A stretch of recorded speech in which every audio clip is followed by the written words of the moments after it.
Hi guys, I'm Trudi. Welcome back to my YouTube channel.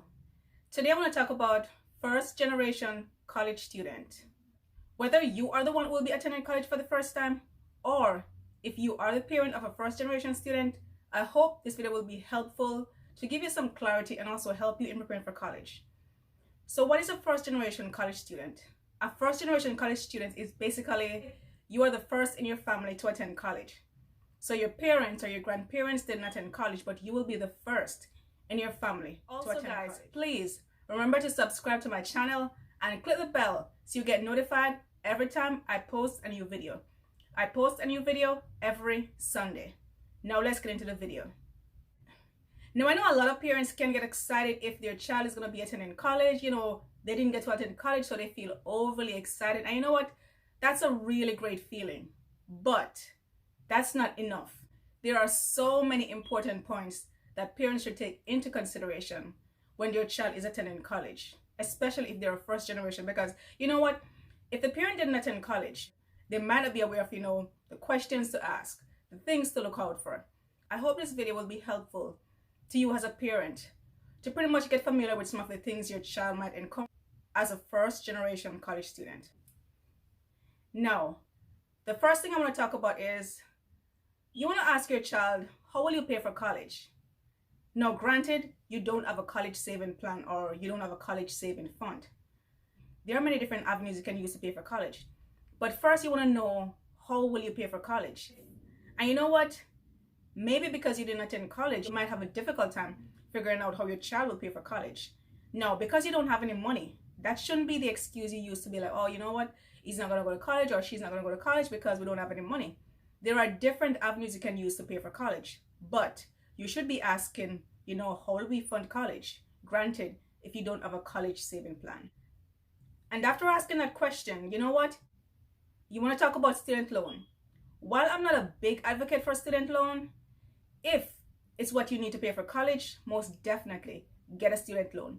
But don't just take out a student loan just because, it's so easy to get a student loan. You should sit with your child, go to the college, figure out, what type of interest rate, how many years you might need a student loan, because you know what? Maybe for the first 2 years, financial aid might cover the cost of tuition. But maybe say entering their third year or their fourth year, then they might need to take out a loan. So you need to figure out the different types of loan, the interest rate. But I wouldn't say, the first thing you should think about, let's get student loan. Because getting a student loan is very easy. It's very easy. But because it's easy to get, that doesn't necessarily mean you should get a student loan. Student loan should be a last resort. And also, I want to make this clear. I don't want you to be like, okay, I'm not going to go to college because I don't want to get student loan.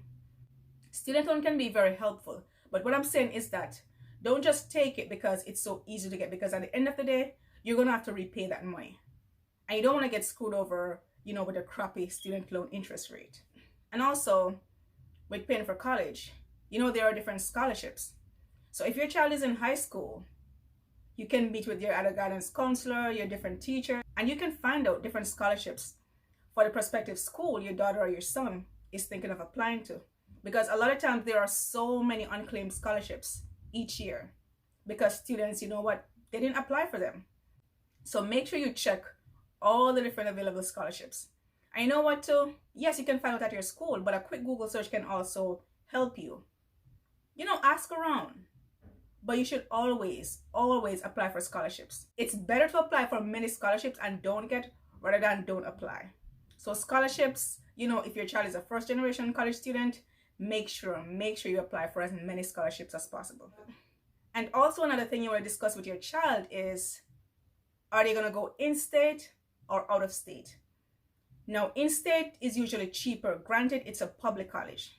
So if it's a private college, whether it's in-state or out of state, it's not going to make any difference. But if it's a public college, going in-state is going to be so much cheaper than going out of state. So I know your child might be so excited, they get accepted into a particular college. Their friends might be going. So you know what? They want to go out of state. They want to, they want to flee the nest. You should have this important discussion with your child about going out of state, because you going out of state is going to cost you a lot more versus if you stay in state. So you want to have the discussion and tell them, you know what? Maybe staying in state at a public college is a smarter option, because going out of state is going to cost you a lot of money. So make sure you have a discussion about in-state versus out of state. And the takeaway point that I want to leave is that in-state, whilst it's a public college, in-state is a lot cheaper than out of state. Let's say in-state you're paying, I don't know, let's say $4,000 a semester. Out of state, you might be paying like $12,000 or $13,000. So the difference that you'll save is so much more. So something you should also discuss with your child is what kind of major they're going to pursue. The last thing you want is your child going halfway across the country to get a bachelor's degree in psychology. So make sure you have the discussion about majors, because the reality is not all majors are created equally. Some majors, the job outlook is very good, whereas some majors, not so much. So as a parent, make sure you discuss with your child about the different types of major he or she's going to pursue. Now, I don't want it to be a case where you're basically trying to live through your child. So let's say you want to be a doctor. So you're basically forcing your child to choose something he or she don't want. No, that's not what I'm saying. But I also want you to be practical, and have that practical discussion with your child. Let him or her know that, listen, those dance majors are not really worth it. So if you want to go to, let's say, I don't know, Spelman or whichever one of those colleges to major in dance. No, I'm not sure if Spelman majors in dance, but I'm just throwing out like a random college. If you want to go to one of those fancy HBCUs where, all your friends are going, but at the end of the day, the major is not really one that, has a good employment outlook. You want to have that discussion with your child, because at 18-year-old, they're adult. Even though you might not have the opportunity to go to college, you want to make sure you sit with your child and, have those really good discussion about, the different types of major. And make sure, you check out the employment outlook. Because as I said, you don't want to major in something and then you have this huge student loan. And when you graduate, you can't repay it. Like I said, employment outlook is a big one. And if your child is a first-generation college student, that's a big thing. You want to make sure that major, you can get a job when you finish. Because you know what? We have to be practical. You can't just go to college, spend 4 years, maybe take out astronomical student loans, and then you move back home, you're trying to figure out, if you can get a job, or you know what? You're doing a waitressing job with a 4-year college degree. No, I'm not saying anything is wrong with a waitressing job. It's just that you don't need a college degree to do it. So as I said, discuss with your child employment outlook. The reason I'm doing this video is, I remember I heard a mom, she was talking about her daughter, she was so proud, she was so excited. So, I started to ask her, what is she gonna do? And like, does she have scholarships and stuff? And she didn't have a clue.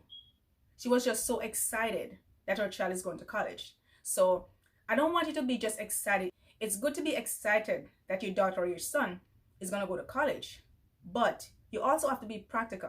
You have to have those discussions, about student loan, in-state versus out of state.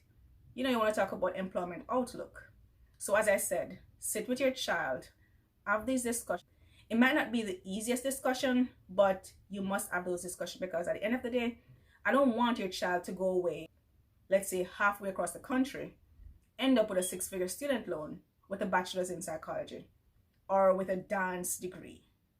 I want him or her, to graduate, with a respectable degree, something that's going to pay.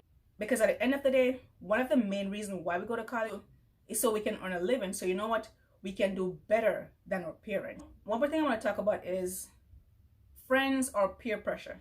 Have the discussion with your child and tell them, don't make their best friend or their buddies because you're going to this particular college. Sometimes then they just want some colleges, they have a reputation for being, let's say, a party college, like a fun college. Yes, of course you should have some fun, during your college years, but you cannot listen.